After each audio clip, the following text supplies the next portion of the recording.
कहानी उस वक्त की है जब पंडित या ब्राह्मण धर्म, आत्मा और ईश्वर पर सवाल करने के लिए तथागत गौतम बुद्ध के पास हमेशा आया करते थे। गौतम बुद्ध से ज्ञान पाने या ज्ञान का मुकाबला करने की नीयत से बहुत से ब्राह्मण आते रहते थे।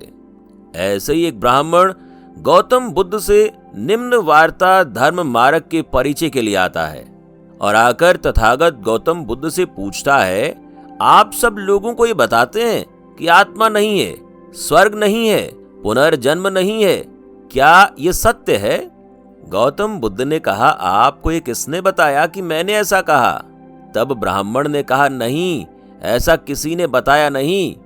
तब फिर गौतम बुद्ध ने कहा, मैंने ऐसा कहा, ये बताने वाले व्यक्ति को आप जानते हो? ब्राह्मण ने कहा, नहीं। फिर से गौतम बुद्ध ने कहा, मुझे ऐसा कहते हुए आपने कभी सुना है? ब्राह्मण ने कहा, नहीं, पर लोगों की चर्चा सुन के ऐसा लगता है। अगर ऐसा नहीं है तो आप क्या कहते हैं? गौतम बुद्ध ने कहा, मैं कहता हूं मनुष्य को वास्तविक सत्य स्वीकारना चाहिए। तो ब्राह्मण ने कहा, मैं समझा नहीं तथागत, कृपया सरल भाषा में समझाइए। गौतम बुद्ध ने कहा, मनुष्य के पास 5 ज्ञानेंद्रियां हैं जिसकी मदद से वो सत्य को समझ सकता है। आंखें, मनुष्य आंख से देखता है। कान, मनुष्य कानों से सुनता है। नाक, मनुष्य नाक से श्वास लेता है। जीभ, मनुष्य जुबान से स्वाद लेता है। त्वचा, मनुष्य त्वचा से स्पर्श महसूस करता है। इन 5 ज्ञानेंद्रियों में से 2 या 3 ज्ञानेंद्रियों की मदद से मनुष्य सत्य ज्ञान जान सकता है। ब्राह्मण ने कहा, कैसे तथागत? गौतम बुद्ध ने कहा, आंखों से पानी देख सकते हैं, पर वो ठंडा है या गर्म ये जानने के लिए त्वचा की मदद लेनी पड़ती है। वो मीठा है या नमकीन ये जानने के लिए जीभ की मदद लेनी पड़ती है। ब्राह्मण ने फिर कहा, भगवान है या नहीं इस सत्य को कैसे जानोगे? गौतम बुद्ध ने कहा, आप वायु को देख सकते हैं? ब्राह्मण ने कहा, नहीं। फिर उसके बाद गौतम बुद्ध कहते हैं, इसका मतलब वायु नहीं है, ऐसा होता है क्या? ब्राह्मण ने कहा, नहीं तथागत।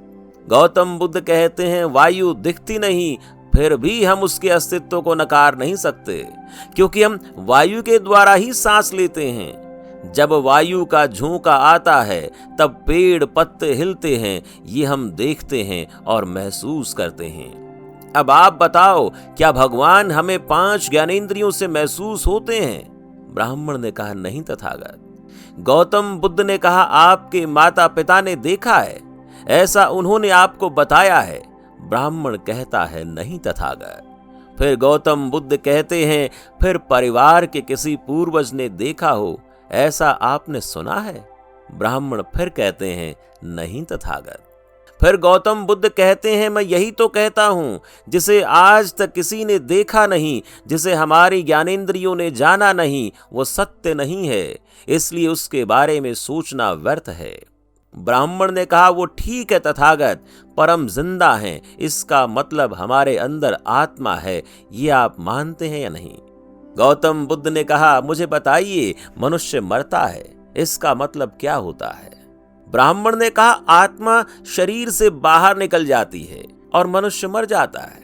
गौतम बुद्ध ने कहा, मतलब आत्मा नहीं मरती है? ब्राह्मण बोले, नहीं, आत्मा अमर है।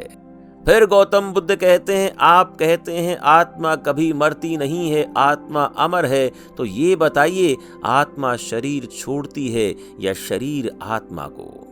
ब्राह्मण ने कहा, आत्मा शरीर को छोड़ती है। गौतम बुद्ध ने कहा, आत्मा शरीर क्यों छोड़ती है? फिर ब्राह्मण बोले, जीवन खत्म होने के बाद छोड़ती है। गौतम बुद्ध ने कहा, अगर ऐसा है तो मनुष्य को कभी मरना नहीं चाहिए। दुर्घटना, बीमारी या घाव लगने के बाद भी बिना उपचार के जीना चाहिए। बिना आत्मा की मर्जी से मनुष्य नहीं मर सकता। तब ब्राह्मण ने कहा, आप सही कह रहे हैं, पर मनुष्य में प्राण है, उसे आप क्या कहेंगे? गौतम बुद्ध ने कहा, आप दीपक जलाते हैं? ब्राह्मण ने कहा, हाँ। फिर गौतम बुद्ध कहते हैं, दीपक यानी एक छोटा दिया, उसमें तेल, तेल में बाती और उसे जलाने के लिए अग्नि चाहिए। क्या मैंने सही कहा कि नहीं? ब्राह्मण बोले, हाँ तथागत। गौतम बुद्ध ने फिर कहा, मुझे बताइए बाती कब बुझती है? ब्राह्मण ने कहा, तेल खत्म होने के बाद दीपक बुझ जाता है। गौतम बुद्ध ने कहा, तेल है पर बाती खत्म हो जाती है तब? ब्राह्मण ने कहा, दीपक बुझ जाता है तथागत। गौतम बुद्ध ने कहा, इसके साथ तेज वायु के प्रवाह से, बाती पर पानी डालने से या दिया टूट जाने पर क्या होगा? तब ब्राह्मण ने कहा, ऐसे में दिया बुझ जाएगा। तो गौतम बुद्ध कहते हैं कि अब मनुष्य का शरीर भी एक दीपक समझ लेते हैं और प्राण मतलब अग्नि यानी ऊर्जा। सजीवों का देह 4 तत्वों से बना है। पहला पृथ्वी अर्थात मिट्टी, दूसरा पानी, तीसरा वायु और चौथा ऊर्जा। इसमें एक पदार्थ अलग कर देंगे तो ऊर्जा और ताप का निर्माण होना रुक जाएगा, मनुष्य निष्क्रिय हो जाएगा। इसे ही मनुष्य की मृत्यु कहा जाता है। इसलिए आत्मा भी भगवान की तरह अस्तित्वहीन है। ये सब चर्चा व्यर्थ है, इससे धर्म का समय व्यर्थ हो जाता है। ब्राह्मण ने कहा, ठीक है, लेकिन फिर धर्म क्या है और इसका उद्देश्य क्या है? गौतम बुद्ध ने कहा, धर्म का मतलब अंधेरे से प्रकाश की ओर ले जाने वाला मार्ग है। धर्म का उद्देश्य मनुष्य के जन्म के बाद मृत्यु तक कैसे जीवन जीना है, इसका मार्गदर्शन करना है। जीवन के सूत्रों को समझना और उनके उपयोग से जीवन से दुख दूर करने का मार्ग है धर्म। प्रकृति के नियमों की समझ और उसके जीवन के दुखों के समाधान का मार्ग है धर्म। प्रकृति की पूजा से धर्म नहीं, धर्म जिज्ञासाओं को काल्पनिक या धार्मिक कहानियों द्वारा मानना नहीं। धर्म जानने का या खोजने का नाम विज्ञान है। धर्म का आधार अनुभव है, आस्था या अंधभक्ति नहीं। धर्म जानने के बाद मानने में है, आस्था में नहीं। धर्म मानवों को मानवों का सहारा बनाने में है। धर्म अपना सहारा खुद बनने में है, ना कि किसी देव कृपा के इंतजार में बैठे रहने में है। सुख 2 प्रकार के होते हैं, एक प्राकृतिक, दूसरा मानव निर्मित। प्राकृतिक दुख का इलाज तो आपके तथाकथित ईश्वर के पास भी नहीं, वो भी रोकने में असमर्थ है, तो फिर ईश्वर भक्ति क्यों? धर्म मानव निर्मित दुखों का समाधान है, क्योंकि हमारे जीवन में प्राकृतिक दुख एक तालाब के समान है, पर मानव निर्मित दुख समुद्र के समान है। मतलब दुखों का सबसे बड़ा हिस्सा मानव निर्मित है। जैसे समाज में जातिगत बंटवारा और असमान आर्थिक बंटवारा, गलत राजनीति, गलत व्यक्तिगत आदतें, बीमारियां, धार्मिक सोच, चलन और दमन आदि। धर्म का प्रथम सूत्र है, हर चीज से बड़ा है न्याय। तथा कथित ईश्वर से भी बड़ा न्याय व्यवस्था ही धर्म है। क्या आप गुलामी और शोषण के बदले ईश्वर लेना चाहोगे? जन्म से मृत्यु के बीच सभी जीवों का जीवन सुखमय बनाना ही धर्म का अंतिम लक्ष्य है। तब ब्राह्मण ने कहा, मैं धन्य हुआ आपसे बातें करके। मेरा धार्मिक ज्ञान का, श्रेष्ठता का अहंकार जाने कहां गायब हो गया। बड़ा मुक्त और हल्का महसूस कर रहा हूं।